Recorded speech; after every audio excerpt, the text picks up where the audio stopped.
नमस्कार। मेरा नाम कैलाश चंद्र वर्मा है और मैं आकाशवाणी रोहतक, आकाशवाणी कुरुक्षेत्र और आकाशवाणी हिसार से केंद्र निदेशक के पद पर कार्यरत रहते इस वर्ष में सेवानिवृत्त हो गया हूँ। हरियाणवी संस्कृति से अनेक वर्षों से जुड़ा हुआ हूँ और हरियाणवी लोक गीतों का मैं आकाशवाणी से ए ग्रेड कलाकार हूँ। आइए आज आपके सम्मुख हरियाणवी संस्कृति, हरियाणवी खान पान और हरियाणवी लोकगीतों के बारे में कुछ बात करता हूँ। हरियाणवी लोकगीत से पहले लोकगीत क्या है, इसके बारे में मैं थोड़ा सा बताना चाहूँगा। लोकगीत हमारी प्राचीन संस्कृति से जुड़े जो लोकगीत हैं, जिनका हमें ये नहीं पता कि वो किन के द्वारा लिखे गए हैं, हज़ारों साल से परंपरागत रूप से वो गाए जा रहे हैं। तो वो लोकगीत क्या हैं? लोकगीत मुख्यतः भक्ति संगीत, डिवोशनल सॉन्ग, सीजनल यानी कि जो समय के मुताबिक समसामयिक गीत होते हैं, सावन के, फागण के इत्यादि, और संस्कार गीत, जीवन से लेकर मृत्यु तक के जितने भी गीत बने हैं जो हमारे विशेष अवसरों पे गाए बजाए जाते हैं, वो हमारे लोकगीत हैं।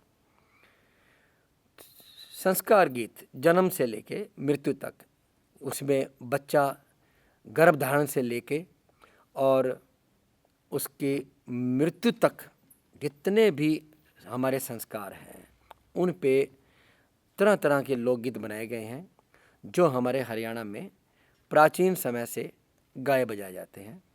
सावन के गीत, फागुन के गीत और जितनी भी हमारी ऋतुएं हैं, वो सभी गीत हमारे समाज में बरसों से, हजारों साल से गाए जा रहे हैं।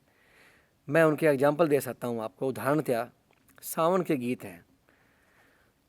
सास बहू झूलने के लिए जो है उनका विवाद है आपस में। बहू चाहती है कि मैं हरियाल जो बाग हैं उनमें जाऊं और झूला झूलूं। सासू कहती है कि आप यदि जाओगे तो लोग क्या कहेंगे, आपका पति तो परदेश में है। तो इस तरह के जैसे गीत हैं। थोड़ा सा मैं गा के भी बताना चाहूँगा। बहू कह रही है, झूल घला दे सासू रेश मेरी, आरी घलवा दे बाग के बीच, बाग झूलन हेरी जान देरी। सास कह रही है, झूल घला दूं बउड़ रेश में है, आए घलवा दूं महल के बीच, बाग झूलन की तय टाड़ सहे। अर्थात वो कहती है, भाई झूलना है तो घर में मैं तुम्हारी झूल घलवा देती हूँ। इसी तरह से उनका वाद विवाद चलता है। और अनेकों गीत हैं। कड़वी कचरी, मिठी कचरी। कड़वी कचरी, मिठी कचरी की उपमा देके हमारे लोकगीत बनाए गए हैं। कड़वी कचरी है माँ मेरी कच कचेरी, हरी कोए कड़वे सा सड़ के बोल, बहुत दवेला है माँ मेरी सास राजी।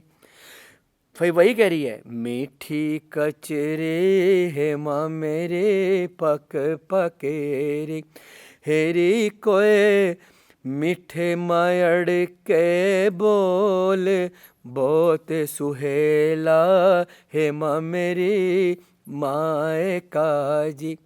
इसका अर्थ क्या है कि लोकगीतों के माध्यम से इसमें यह बताया गया है कि जो मायका था, पहले बहुत जो है छोटी उम्र में बच्चों की शादियां कर दी जाती थी, लड़कियों की, और जो उन्होंने मायके में जो सुख उन्होंने जो है देखा है और ससुराल में जाके उनको तरह तरह के जो है काम करने पड़ते थे, चूल्हे चौकी से लेके खेत खलिहान से लेके पशुओं तक सभी काम जो है वो बहू को करने पड़ते थे। तो उन्होंने अपनी जो वेदना थी वो इस गीत के माध्यम से प्रकट की है कि भाई जो मायका है वो मिट्टी कचरी से उन्होंने उपमा दी है कि वहाँ कितना सुख था माँ के पास, और आज ससुराल में आने के बाद कितनी जो है उनको कष्ट सहने पड़ते हैं, तरह तरह के काम करने पड़ते हैं। तो उन्होंने कड़वी कचरी और मिट्टी कचरी से वो लोकगीत के माध्यम से अपनी वेदना प्रकट की है। इसी प्रकार जो है सावन के बहुत सारे गीत हैं। ये तो एक थोड़े से उदाहरण है, समय का हमें जो है देखना पड़ेगा। लोकगीतों में जैसे हमारे संस्कार गीत हैं, जन्म का गीत है, जच्चा गाई जाती हैं, जच्चा के जो है तरह तरह से उसके लाड़ लड़ाए जाते हैं, ठीक है। उसमें जच्चा की जो अंदर की भावनाएं हैं वो गीत के माध्यम से बोलती है वो कि जब बेटा पैदा होगा तो ननद को देना पड़ेगा।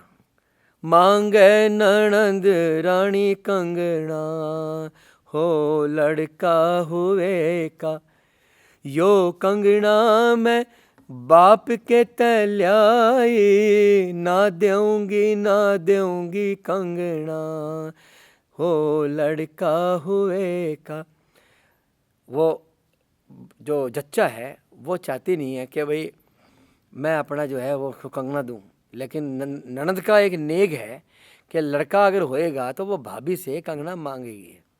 इसी तरह से जैसे जच्चा की चटोरी जीभ जलेबी भावे से, क्यों कि जब बच्चा गर्भ में आता है तो उसको तरह तरह की जो है वस्तुएं खाने का मन करता है।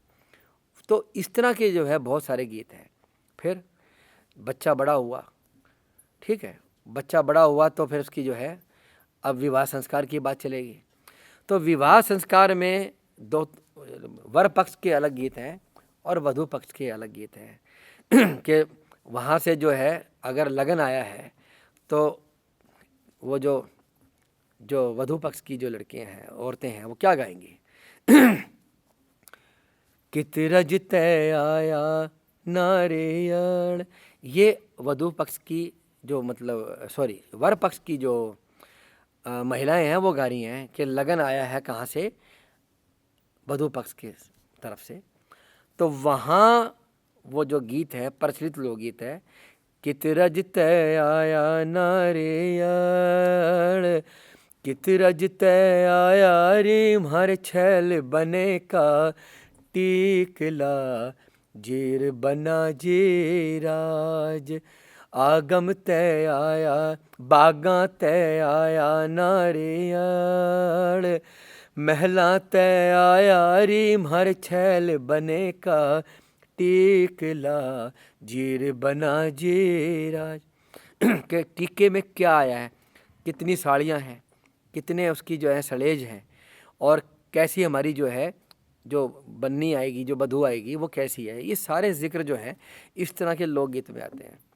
सगाई हो गई, लाडो बुझे दादा ने ओ दादा, मैं किस विद देखण जाऊं रंगीले आओ तेरे बागा में, कि किस तरह से मैं उससे मिलने जाऊं, कौन सा बहाना लेके जाऊं। अनेकों गीत बने हैं।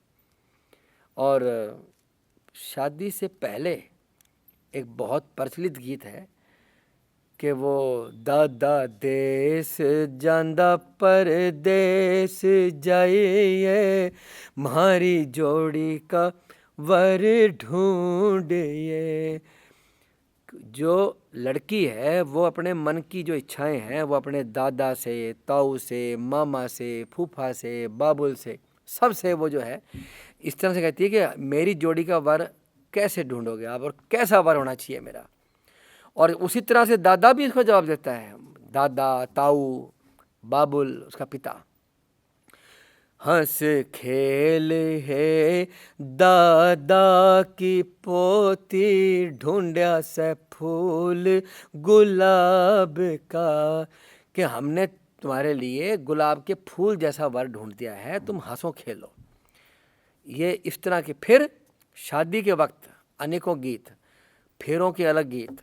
जब फेरे होते हैं वो सब जब एक तरफ फेरे होते हैं, दूसरी तरफ जो है वो औरतें लोकगीत गाती हैं। म्हारी ओबरियाँ, मेरे दादा के 4 ओबरियाँ, चारों तो जगमग हो रही। मेरे दादा के 4 ओबरियाँ, चारों तो जगमग हो रहे। पहली ओबरियाँ लाडो जन्म लिया था, दूजी पे होम कराइया, तीजी ओबरियाँ लाडो लगन लिखा था, चौथी पे ब्याह रचाइया। इस तरह के जो भाव हैं वो केवल और केवल, मेरा कहने का अभिप्राय क्या है कि ये जो लोकगीत हैं इनमें ये हमारे समाज से और हमारे परिवार से इस कदर जुड़े हुए हैं कि इनके जो भाव हैं वो बहुत सारी शिक्षा जो है बातों बातों में हमें इनसे मिल जाती है, वर पक्ष को भी वधु पक्ष को भी।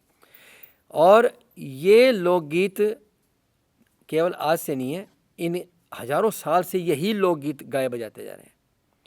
फिर ये लोकगीत जब बने थे तो इनमें रागों का भी ध्यान रखा गया, तालों का भी ध्यान रखा गया है। कितनी तालें हैं हमारे, दादरा ताल जिसमें शीर्षने बने हुए हैं हमारे, ठीक है ना। चकले में राछ घला ल्योरी, चकले में, दादरा ताल में। रूपक ताल में दादा देश ਜਾਂਦਾ परदेश जाइए, एक ताल कित रजते आया नारियल, ये 12 मात्राओं में, ठीक है। इसी प्रकार कैरवा और बहुत सारी तालें हैं जो जिन कलाकारों ने ये बनाए हुए, जो उस वक्त के जो संगीतकार रहे होंगे, उन्होंने इन बातों का बड़ा ध्यान रखा है। फिर संस्कार गीत हो गए, ऋतु गीत हो गए, भक्ति गीत हो गए, सांझी के गीत हैं, कार्तिक मास के गीत हैं। सांझ, मैं एक आधा जो है आपको उदाहरण दूंगा। सांझी में जो है ऐसे बहुत सारे गीत हैं। सांझी मांगे हर हरा गोबर, कड़े तल्याऊं सांझी हर हरा गोबर, दादरा ताल, ठीक है। इसी प्रकार सांझी के और दूसरे गीत हैं, कार्तिक के गीत हैं। राम और लक्ष्मण दशरथ के बेटे, दोनों बन खंड जाए, हे जी कोई राम मिले भगवान। और कार्तिक क्या है, कार्तिक का जो महीना है उसमें प्रातः तारों की छाँव में उठकर और स्नान करने की परंपरा है। औरतें उठती थी सुबह, सर्दी का महीना, और सुबह सुबह ये भगवान राम के गीत गाते जाना और वहाँ जाके स्नान करना ठंडे पानी से, और फिर जो है लौट के दिए जलाना। इस तरह के ये हमारे ये भक्ति संगीत की रचनाएं हैं।